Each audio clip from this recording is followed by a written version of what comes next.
Hello everyone, welcome to बायोसोम्स। आज हम बात करने वाले हैं एक ऐसे टॉपिक के बारे में जो कि एक प्रॉब्लम है, यानी कि ये प्रॉब्लम सभी को होती है, तो उसके बारे में आज हम डिस्कशन करेंगे। आपने एक कहावत तो हमेशा अपने बड़ों से सुनी होगी कि हमने धूप में बाल सफेद नहीं किए हैं, तो आपने सोचा है कि कैसे ये बाल सफेद हो जाते हैं। और आज का जो हमारा टॉपिक है वो ये है कि क्यों अब अर्ली एज में भी बाल सफेद होने लगे हैं। ऐसा माना जाता है, या हमारे इंडिया की बात की जाए तो यहाँ पे जो नेचुरल हेयर कलर है वो ब्लैक या ब्राउनिश में होता है। जब यदि ये वाइट होने लग जाए हेयर्स, तो हम उसे एजिंग का एक इफेक्ट मानते हैं कि हाँ इसकी एज हो रही है, यानी कि जो एजिड पर्सन है, जो बूढ़े हैं, उनके बाल वाइट होते हैं। बट आपने ये चीज कुछ सालों में नोटिस की होगी कि अब बच्चों में भी वाइट हेयर्स होने की प्रॉब्लम शुरू हो गई है। उनके हेयर्स भी व्हाइट होने लगे हैं, जिसे ग्रे हेयर भी कहा जाता है या सिल्वर हेयर्स भी कहा जाता है। तो ऐसा क्यों होने लगा है और क्यों बाल सफेद हो जाते हैं? क्यों ये प्रोसेस जल्दी होने लगी? क्यों एजेड वालों में होती है? क्या क्या इसके प्रिकॉशंस है जिससे व्हाइट बाल नहीं हो, सफेद बाल ना हो हमारे, और क्या क्या इसके ट्रीटमेंट्स हैं, और इन सारी चीजों के बारे में हम डिस्कस करेंगे। तो चलिए शुरू करते हैं। एक्चुअल में ऐसा माना जाता है कि बालों का व्हाइट होना एक एज के बाद शुरू हो जाता है, यानी कि एजेड होने वाले पर्सन्स में व्हाइट हेयर्स होना शुरू हो जाते हैं।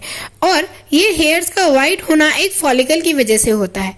एक्चुअल में हमारे बालों का कलर जो डिसाइड करता है वो एक पिगमेंट होता है जिसे हम मेलेनिन कहते हैं, और ये मेलेनिन पिगमेंट हमारे स्किन के कलर को भी डिसाइड करता है। यानी कि जितना मेलेनिन हमारी बॉडी में प्रेजेंट होगा उतना हमारी स्किन का कलर डार्क होगा। और यदि हमारे हेयर्स में भी सबसे ज्यादा मेलेनिन प्रेजेंट है तो वैसे ही हमारे जो हेयर्स है उनका कलर भी डार्क होगा। और जैसे जैसे मेलेनिन का कंपाउंड कम होता जाता है हमारे व्हाइट हेयर्स होने लगते हैं। एक्चुअल में इन्हें सिल्वर हेयर कहा जाता है। हमारे इंडिया में जो कलर हेयर्स का है वो डार्क ब्राउन या ब्लैक माना जाता है, और ग्रे हेयर और सिल्वर हेयर्स को हम एजिंग का एक फैक्टर मानते हैं। अब जब धीरे धीरे एक एज होती है, एक नेचुरल एज के बाद होता यह है कि जो हेयर की रूट होती है वो वीक होने लग जाती है, और साथ ही उसमें जो प्रेजेंट उसके टिश्यूज होते हैं, स्किन होते हैं या फॉलिकल्स, जो हेयर फॉलिकल्स होते हैं, उनका फंक्शन भी धीरे धीरे कम हो जाता है। तो उनसे जो पिगमेंट्स होते हैं उनका नंबर पूरी तरह से खत्म होने लग जाता है। जब ये पिगमेंट मेलेनिन धीरे धीरे पूरा खत्म हो जाता है तो जो हेयर का कलर है वो टर्न हो जाता है ग्रे में। टाइम के बाद इन सारे पिगमेंट्स की जो प्रोसेस है वो भी कम हो जाती है। जैसे आपने ये सुना ही होगा कि एक एज के बाद सेल का प्रॉपर फंक्शन बंद हो जाता है, तो सेल के प्रॉपर फंक्शन बंद होने की वजह से ये फॉलिकल्स भी स्टिमुलेट नहीं हो पाते हैं, ये फॉलिकल्स बन नहीं पाते, जिसकी वजह से जो हेयर्स होते हैं वो ग्रे होना शुरू करते हैं। बट कुछ ओल्ड एज वाले पर्सन्स में भी ये फॉलिकल्स बनते रहते हैं, जिसकी वजह से उनके हेयर्स लॉन्ग टाइम तक लॉन्ग और हेल्दी और डार्क ब्लैक दिखाई देते हैं।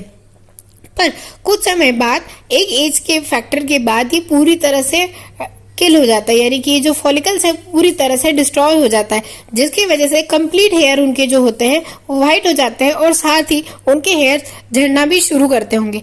ये बात आपने कई बार देखा होगा कि जो ओल्ड एज पर्सन वाले लोग रहते हैं, एजेड वाले, उनके हेयर बहुत जल्दी डिस्ट्रॉय होते हैं, उनका हेयर फॉल भी बहुत ज्यादा होता है, और उनके ऑलमोस्ट सारे बाल व्हाइट हो जाते हैं। एक या दो ऐसे होंगे जो कि ब्लैक रहते हैं। और ये जब व्हाइट हेयर्स होते हैं तो ये बहुत ज्यादा इचिंग कॉज करते हैं, क्योंकि फॉलिकल खत्म हो जाने की वजह से ये ड्राई हो जाते हैं, और ड्राइनेस की वजह से इनमें इचिंग होती है।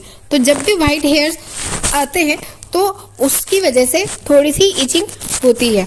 अब हम बात करेंगे कि किसी भी एज में क्यों व्हाइट हेयर्स हो रहे हैं। एक्चुअल में आजकल आपने देखा होगा कि अब तो किसी भी एज में व्हाइट हेयर्स होने लगे। स्कूल के स्टूडेंट हुए, कॉलेज स्टूडेंट हुए, कोई भी 30s और 40s के भी लोग हैं, या 15-20 इयर्स के भी हैं जिनको भी व्हाइट हेयर्स होने लगे।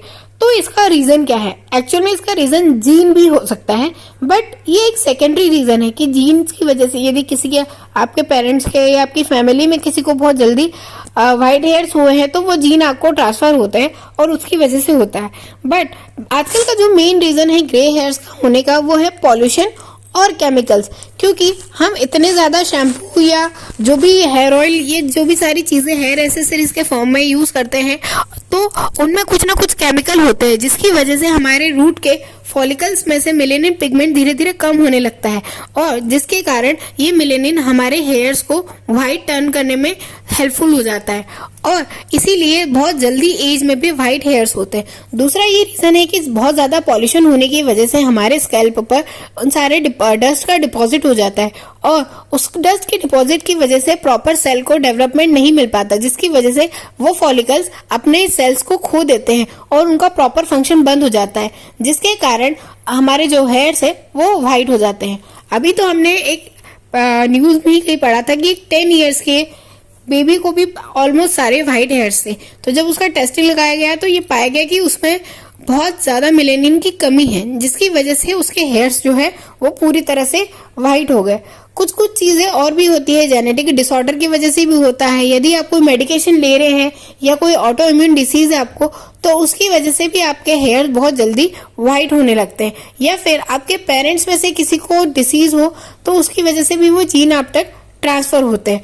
दूसरा हमारा एक है कि सन बर्न की वजह से भी ये सारी चीजें होती है, यानी कि ज्यादातर आप जब धूप में रहते हैं तो उसकी वजह से भी आपके हेयर जो है वो व्हाइट होने लगते हैं। एक रीजन ये भी कि बहुत सारे केमिकल्स, ये जो कंपाउंड्स होते हैं, उनका यदि यूज किया जाता है हेयर्स पे तो वो भी बहुत ज्यादा आपके हेयर्स को ग्रे करा देते हैं। साथ ही जो लोग हेयर कलर या इन सारी चीजों का यूज करते हैं उसकी वजह से भी आपके हेयर डैमेज होते हैं और साथ ही ये ग्रे यानी व्हाइट होने लगते हैं और सफेद बाल बहुत जल्दी एज में होने लगते हैं। दूसरी चीज होती है आपकी बॉडी में न्यूट्रिशन डिफिशियंसी, यानी कि विटामिन ए, बी या इनमें से किसी भी न्यूट्रिशन की कमी हो जाती है तो उसकी वजह से भी हेयर फॉलिकल प्रॉपर ग्रो नहीं हो पाते, जिसकी वजह से आपके बाल सफेद होने लगते हैं।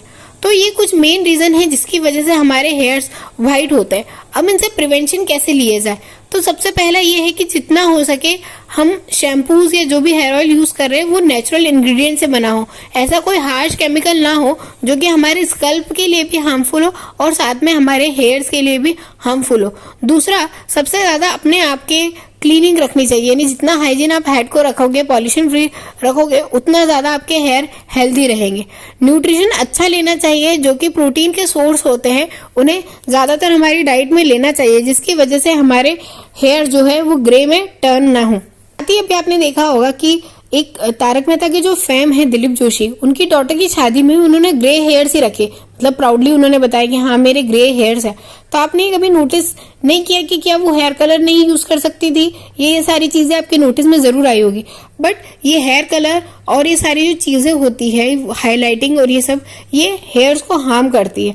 आप अपने शौक के लिए भले ही कर सकते हैं, बट इसका लॉन्ग टाइम रहना आपकी बॉडी के लिए बड़ा हार्मफुल हो जाता है। हम बात करते हैं कि कौन कौन सी होम रेमेडीज है जो कि हमें लेनी चाहिए और क्या क्या प्रिकॉशन इसके हैं जो कि हमें लेने चाहिए। तो सबसे पहले कि हमें विटामिन का प्रॉपर सप्लाई होना चाहिए, जैसे विटामिन B12 हो गया, विटामिन डी हो गया, विटामिन ए हो गया, विटामिन ई हो गया। ये आपके हेयर्स को हेल्दी रखते हैं, यहाँ तक कि आपके हेयर ग्रोथ को भी बढ़ाते हैं और हेयर्स को भी काला रखते हैं।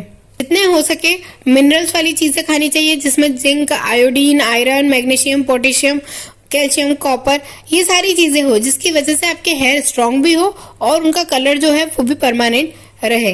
लोग जो स्मोकिंग करते हैं उनमें हेयर को व्हाइट होने की कैपेसिटी ज्यादा होती है, मतलब वो बहुत जल्दी अपने बालों को सफेद कर सकते हैं। तो यदि आपके बालों को आपको व्हाइट करना है तो ब्लीच मत कीजिए, स्मोक कीजिए। यानी सीधी सी बात की जो स्मोकर्स है, यदि वो स्मोकिंग छोड़ दे तो उनके हेयर्स भी बहुत जल्दी नॉर्मल हो जाएंगे। दूसरा मेन चीज होता है स्ट्रेस की वजह से भी बहुत सारे लोगों को हेयर फॉल होने के साथ साथ हेयर व्हाइटनिंग की भी दिक्कत होती है, क्योंकि स्ट्रेस की वजह से भी हमारी बहुत सारी सेल्स जो होती है वो डिस्ट्रॉय होती चली जाती है। फिर आता है सनबर्न। यदि आपका एक्सपोजर कंटिन्यू हेयर का जो है एक्सपोजर वो डायरेक्ट सनलाइट में होता है तो उसकी वजह से भी आपके जो हेयर्स है वो ग्रे हो जाते हैं। कुछ ऐसी चीजें जो आपके हेयर को डैमेज करती है और उसके कारण भी आपके हेयर्स ग्रे हो जाते हैं, जैसे ब्लीचिंग करना या फिर जो हमारी हिना या मेहंदी है वो लगाना, फ्रिक्वेंटली शैम्पू करना या बहुत हार्ड शैम्पूज का यूज करना या डेली शैम्पू करना, ये भी बहुत हार्मफुल होता है। आपके बालों में ऑयल की कमी नहीं होनी चाहिए। यदि आपने ऑयल कम लगाया है तो भी आपके बाल बहुत जल्दी ड्राई हो जाएंगे और ड्राई स्कैल्प पर बहुत जल्दी व्हाइट हेयर्स ग्रो करते हैं। अब इसके हम रेमेडीज की बात करते हैं और डॉक्टरल ट्रीटमेंट की बात करते हैं।